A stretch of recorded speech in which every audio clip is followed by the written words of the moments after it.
Assalamualaikum warahmatullahi wabarakatuh. Selamat siang para pemirsa Paga TV dimanapun Anda berada.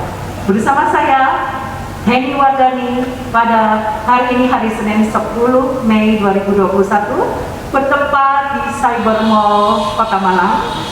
Kita akan bincang-bincang mengenai masalah pemulihan ekonomi bersama Bapak Agung dari pengamat pariwisata di Kota Malang Raya. Selamat siang Pak Agung. Ya. Apa kabar? Alhamdulillah Bu Neni, selamat siang. Tambah sibuk aja ya Pak ya? Iya, mendekati ini ya, mendekati Lebaran, jadi mulai banyak aktivitas dan kita juga ingin masyarakat juga ikut bergembira ya menjelang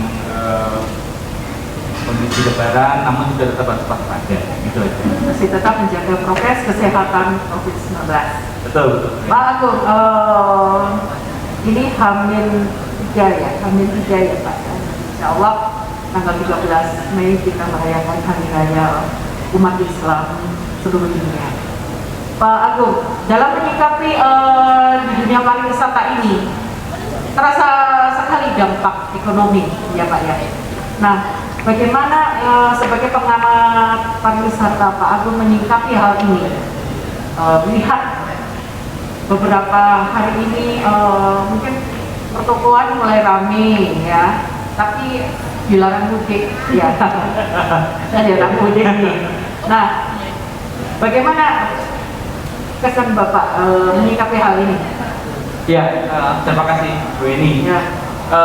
Seperti kita ketahui bahwa pandemi ini kan sudah hampir lebih dari 1 tahun ya, 1 tahun lebih ya, hampir 1,5 tahun ini. Nah, problema di Malang Raya ini bahwa sektor ekonominya ditunjang oleh sektor pariwisata, dan sektor pariwisata ini terkait berat dengan ekonomi masyarakat. Ambil contoh saja ketika kita ngomong pariwisata, tanpa adanya destinasi wisata, tanpa ada hotel, tanpa ada resto, tanpa ada oleh-oleh, itu bukan apa-apa. Maka pariwisata itu memberikan dampak yang luar biasa terhadap perekonomian di Malang Raya. Nah, seiring dengan itu, tentunya dengan adanya pandemi ini, sektor-sektor pariwisata juga menjadi berpengaruh ya, menjadi terpengaruh, terdampak. Jadi secara ekonomi kita ngomong adanya stok pada sektor pariwisata. Kalau pariwisata di era normal, sumbangannya cukup besar. Di Kota Malang itu sumbangannya kurang lebih 30% dari pendapatan asli daerah.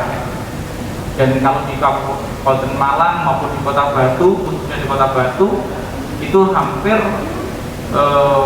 melebihi dari apa yang kita bayangkan. Ternyata sektor pariwisata sangat memberikan pengaruh positif pada perekonomian masyarakat, baik itu masyarakat yang menyediakan jasa maupun yang menyediakan barang. Nah, pada masa pandemi ini kita ketahui bahwa pertumbuhan ekonomi di Batu itu yang biasanya 6,3-6,4% itu turun menjadi minus 4. Minus 4. Kalau di Kota Malang minusnya minus 2,66. Jadi ekonomi itu turunnya luar biasa di Malang ini. Nah, sekarang pertanyaannya bagaimana kita memulihkan ekonomi ini ya? Tadi pertanyaan begitu ya. Nah, seperti kita ketahui bahwa sektor pariwisata itu ternyata adalah sektor yang terdampak paling besar. Jadi dampaknya itu paling tetap dirasa. Coba kita lihat, yang usahanya adalah perhotelan, tiba-tiba pengunjung sepi, yang mau nginep sepi karena pembatasan sosial berskala besar atau PSBB atau PPKM kemarin. Akhirnya yang nginep sedikit. Dan gitu, kalau yang nginep di hotel sedikit, maka yang mau jalan-jalan di mall, yang mau belanja-belanja di pasar juga menurun. Termasuk juga yang di restoran maupun di tempat-tempat lain, apalagi tempat pariwisata, semua menurun. Nah, sekarang bagaimana caranya kita naikkan ekonomi di masa pandemi ini? Ya salah satunya adalah tadi yang jenengan sampaikan, kita harus disiplin menjalankan protokol kesehatan. Selain protokol kesehatan, yang kedua, kita harus punya kreativitas, ide-ide baru, ide-ide kreatif. Seperti di Cyber Mall ini, kalau saya boleh mention, ini ide kreatif ini. Maunya untuk menarik daya tarik lagi masyarakat, menyediakan acara-acara seperti ini juga menjadi gambaran bahwa ternyata mall di Malang masih bertahan hidup dan alhamdulillah juga pengunjungnya masih tetap ada. Dan yang paling penting protokol kesehatannya dijalankan. Dan yang ketiga, yang paling penting lagi bahwa gunakan sekarang media digital. Media digital itu adalah media yang sekarang ini sangat berperan penting bagi pertumbuhan ekonomi. Sekarang orang cari makanan pakai online, aplikasi, ya kan? Ada yang pakai G, ada yang pakai ini, pakai itu, pokoknya macam-macam. Yang jual sekarang juga itu harus pinter, harus pakai aplikasi juga, mempromosikannya pakai media sosial, pakai media aplikasi marketplace atau yang lain-lain. Sehingga apa?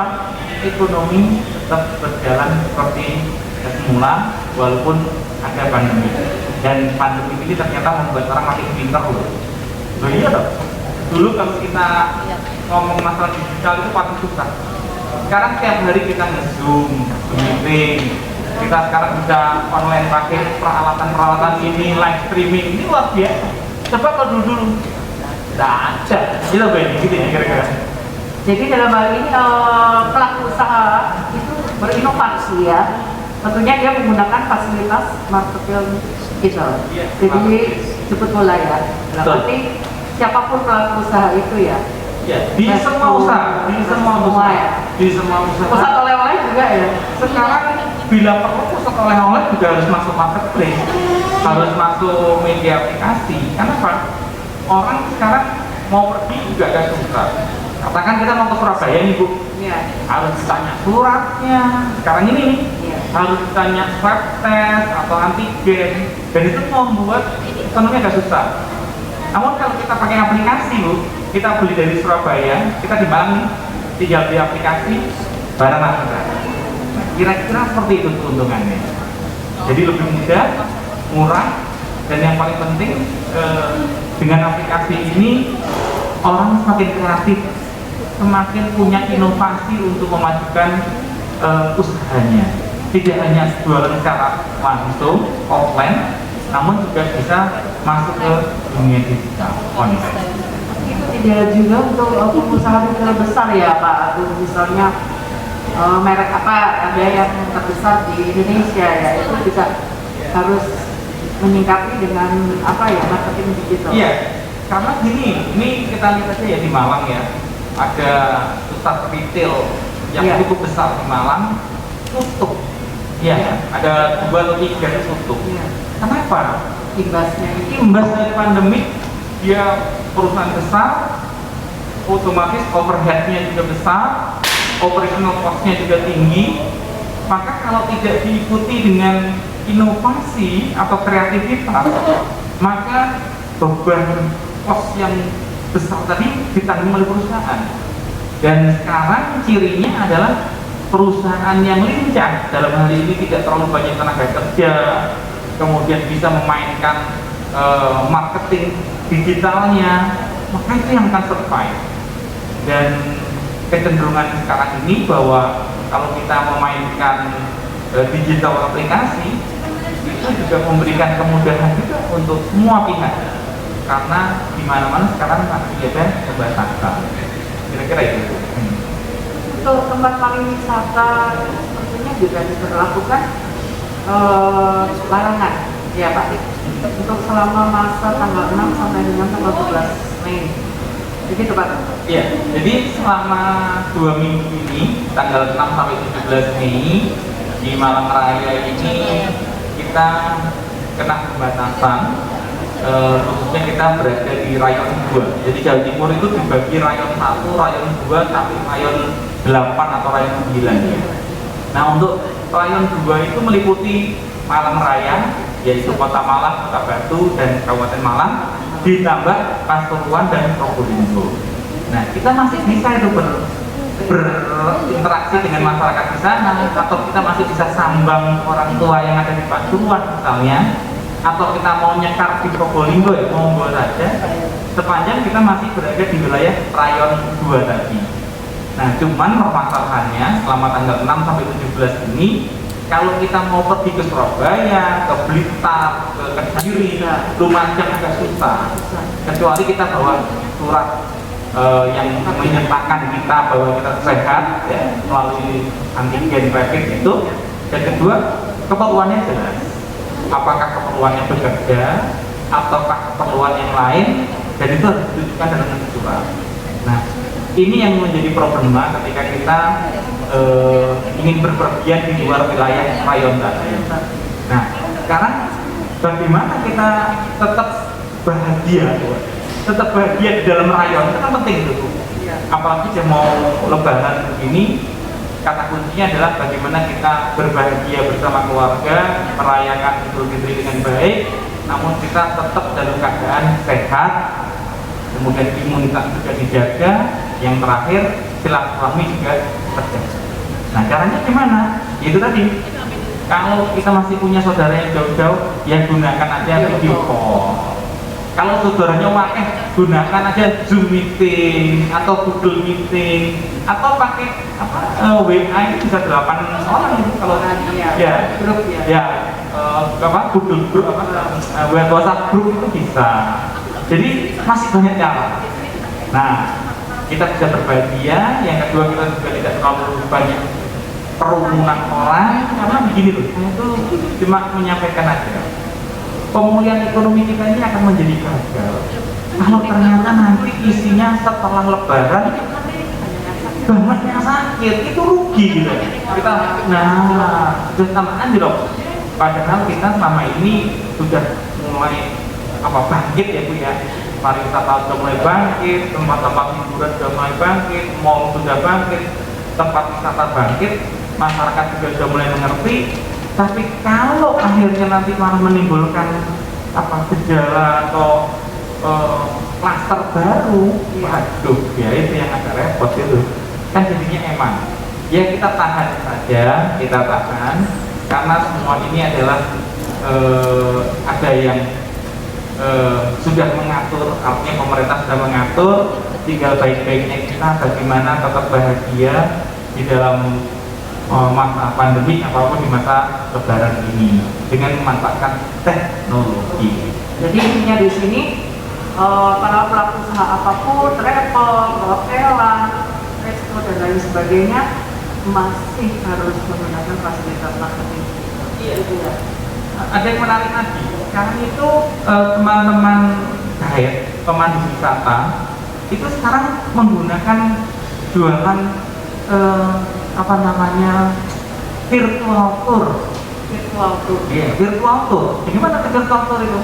Jadi si guide-nya memanfaatkan teknologi untuk datang ke tempat wisata, kemudian dia menceritakan lokasinya tadi, termasuk juga apa yang bisa disampaikan sebagai telling story-nya. Nah, nanti orang yang mau mengikuti ya untuk mendapatkan Zoom ID-nya dibayar, bayar berapa, itu menarik kan, semuanya digital sekarang. Tapi kan nggak afdol Pak Bung, kalau misalnya mau ke Bromo tuh sudah nggak pernah ke sana, pengen tiba-tiba virtual, cuma lihat dari jauh aja. Mungkin kedepannya, mungkin setelah sudah tidak berlaku lagi masa ini ya PSBB, terus penutupan yang pelarangan mudik ini, dia benar-benar bisa beda loh Pak. Iya, memang rasanya beda. Yang satu langsung ketemu gunungnya, ketemu lautnya, atau ketemu tempat wisatanya. Yang kedua cuma lihat HP. Lihat laptop, memang beda. Tapi paling enggak kita bisa tetap menjaga bahwa teman-teman guide juga butuh hidup, ya, pemandu wisata juga butuh hidup, dan teman-teman yang ingin berwisata paling enggak dengan penjelasan guide virtual tadi itu bisa menjadikan kelengan, oh nanti aku metrono. Mungkin 2022 ya bisa. Ya, nggak usah nunggu 2022 lah. Setelah tanggal 17 nanti kita bisa menikmati. Iya, tapi ya tetap sekali lagi nggak boleh rame-rame, nggak boleh kerumunan. Dan yang paling penting ini Bu, kalau kita mau berwisata, itu pastikan bahwa diri kita tuh sehat. Kalau kita wisata diri kita sakit, wah tambah lorong, ya kan? Lebih baik kalau kita mau wisata tentukan sehat. Yang kedua, kita tahu bahwa tempat wisata yang kita datang itu adalah tempat yang aman. Ya. Yang ketiga, selain aman, nyaman dan mungkin murah, yang paling penting lagi bahwa di sana dipastikan bahwa tidak ada kerumunan. Ya. Nah, oleh karena itu pilihan-pilihannya, saya sebagai pengamat melihat bahwa pilihan-pilihannya adalah berwisatalah yang menggunakan wisata outdoor, wisata alam. Nah, sekarang banyak ada model-model glamping Bu. Glamping itu glamour camping. Jadi camping pakai tenda, tapi suasananya seperti di hotel bintang. Nah, ini yang paling penting. Jadi banyak sekarang hotel-hotel yang atau resort di Malang yang memanfaatkan halamannya itu pakai untuk tenda-tenda camping. Jadi orang lebih seneng gitu ya karena ada outdoornya, ada suasana alamnya, dan itu penting. Namun kalau kita tetap ingin nginep di hotel, pastikan bahwa pemilik hotel atau manajemen hotel itu melakukan proses disinfektan atau pemberian penyemprotan anti bakteri dan anti virus. Nah itu yang penting sehingga kita datang dengan nyaman, dengan pulang pun dengan sehat. Jadi kalau masa kita mau jalan-jalan malah tadi lorong kan nggak lucu. Harus tetap sehat. Gitu. Ya, seperti tempat-tempat wisata yang menarik batu, outdoor kan lebih banyak. Gunung Bromo juga outdoor. Malah itu kan pantai kan bisa di ini ya Pak, digunakan. Iya bisa digunakan. Apa tutup Pak ini Bromo? Kalau Bromo enggak ya, masih buka. Yang tutup yang saya tahu malah Borobudur tutup ya, tutup. Kemudian Prambanan tutup. Iya. Jadi yang buka malah tempat-tempat wisata alam malah buka. Pantai sama buka, kemudian pegunungan, kemudian perkebunan itu masih buka. Udara terbuka. Jadi ini yang menarik dan jangan salah dengan adanya tren bahwa wisatawan itu ingin mendapatkan tempat-tempat wisata alam yang sehat. Sekarang ini ada peluang usaha, berarti ada peluang usaha. Peluang usahanya apa? Teman-teman yang ada di desa atau di kampung kan bisa menyulap. Misalkan kampungnya itu, desanya itu ada air terjunnya gitu ya, atau ada cobannya, ada danaunya, atau ada kalinya, itu dimanfaatkan. Supaya apa? Ya tarik ini. Dan ini sejalan dengan Kementerian Pariwisata punya program namanya wellness tourism. Bukan wisata dia, wellness tourism itu adalah pariwisata yang berdasarkan pada bagaimana kita mendapatkan hidup sehat. Di mana? Di ruangan terbuka.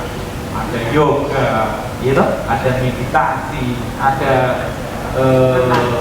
spa, ya, spa kan, spa itu kan nggak harus pijet, spa kan bisa aromaterapi dan lain-lain. Itu memungkinkan untuk dibuka, termasuk desa wisata yang memanfaatkan kali, yang memanfaatkan danau, yang memanfaatkan curug atau coban, atau memanfaatkan pantainya, sehingga orang bisa bermanfaat, bermain-main, berwisata di lokasi-lokasi tersebut. Jadi paling tidak dalam masa pandemi ini memang kita tidak boleh menciptakan kerumunan ya, tapi paling tidak membuka peluang usaha juga di situ ya. Ya, jadi ya itu tadi teman-teman pariwisata itu, kalau saya bilang pelaku pariwisata itu adalah orang-orang yang kreatif. Jadi kalau kreatif itu insya Allah ada dapat ya. Saya cuma ingin cerita, ada kawan saya itu punya warung kecil kopi gitu ya di sebuah desa gitu, sebuah kampung. Sampingnya itu ada sungainya. Terus dia bikin warung kopi di situ. Nah, warung kopi yang digunakan itu sangat sederhana sebenarnya, cuma tempat kursi, meja kecil aja. Namun yang di lahan yang digunakan itu besar, jadi dekatnya sawah. Jadi orang tidak berkerumun, tapi mencar-mencar di sekitar sawah itu. Nah, ini menarik. Kenapa? Ngopi sambil melihat sawah itu Ya, biasanya ada yang di Malang lagi viral ya, Buk Senja ya. Iya, Pak. Ya. Ini seperti gitulah. Saya sedang daerah baru, mesti saya jajak. Nah, itu kan artinya memberikan satu nuansa baru, memberikan satu pengalaman baru, karena tujuan dari pariwisata itu salah satunya adalah untuk mendapatkan experience, pengalaman dalam berwisata. Jadi saran-saran dari Pak Agung sebagai pengamat pariwisata yang harus dilakukan di dalam masa pandemi ini, satu tadi menggunakan ide-ide ya, ide-ide yaitu menggunakan marketing digital, terus juga membuka peluang usaha yang lain. Pesannya apa Pak untuk para pemirsa Pagar TV yang lagi menonton acara ini? Ya, jadi untuk pariwisata kita. Untuk memajukan pariwisata Malang Raya, ya, kalau kita sebagai wisatawan, ingat sekali lagi, kalau kita mau berwisata, pastikan bahwa kita dalam keadaan sehat. Ya. Yang kedua, setelah sehat, pastikan bahwa kita mengunjungi tempat wisata yang aman. Aman, outdoor tadi ya Pak? Ya, kalau bisa yang outdoor. Dan yang ketiga, ketika kita berwisata jangan lupa dengan protokol kesehatan. Jangan berkerumun, jaga jarak. Nah, itu kita cari tempat wisata yang bisa memenuhi faktor-faktor tadi. Dan harapannya kalau kita berwisata, sekali lagi, kalau kita berwisata kan tujuannya untuk seneng ya, untuk refreshing, juga meningkatkan imun loh Pak. meningkatkan imun. Jangan sampai kita berwisata malah sakit, nggak bener kan ya. Ya, jadi harus malah sehat. Nah, itu untuk wisatawan. Untuk pelaku wisata gimana? Untuk pelaku wisata harus tetap kreatif dan inovatif. Khususnya apa? Khususnya kita menggunakan sarana-sarana media digital untuk melakukan proses marketing. Dan proses marketing ini sekarang bisa banyak marketplace yang bisa digunakan. Ada marketplace, ada aplikasi yang berbasis online dan macam-macam. Dan yang ketiga, selain menggunakan aplikasi tadi, gunakan jejaring sosial. Jejaring sosial itu ya medsos gitu. Karena apa? Sekarang ini banyak fenomena kita melakukan gerakan bela beli saudara. Jadi bela belanja. Nek tuku nang jure, nang koncone, nang kerabate, itu akan lebih bagus. Misalkan seperti istri saya itu ya Bu ya, itu punya grup WA, isinya teman-temannya kalian dodolan. Hari ini lumpia, Ibu A, yang tuku sama biasa grup B. Kok besok hari kedua tuh ini semua beli. Nah itu awal yang bagus untuk penjualan. Gitu kan Bu ini? Kan Bu ini juga ekonomi kerakyatan. Ekonomi kreatif. Iya, kira-kira kayak gitu. Jadi tetap harus kreatif dan inovatif di masa pandemi. Gitu. Terima kasih Pak Agung sudah bisa bincang-bincang dengan masalah pariwisata. Semoga dengan adanya ide-ide kita ya, sebagai pelaku usaha ataupun wisatawan yang ingin berkunjung ke Kota Malang Raya ini merasa nyaman, sehat, senang ya. Tapi jangan lupa menjaga prokes di masa pandemi COVID yang masih kita harus lalui pada hari ini. Semoga akan cepat pulih kembali ekonomi kita menuju ekonomi yang lebih bagus lagi. Amin, amin. Terima kasih. Demikian para pemirsa Pagar TV dimanapun Anda berada, dari yang di luar dari sini di Cyber Mall Malang. Terima kasih. Wassalamualaikum warahmatullahi wabarakatuh. Waalaikumsalam.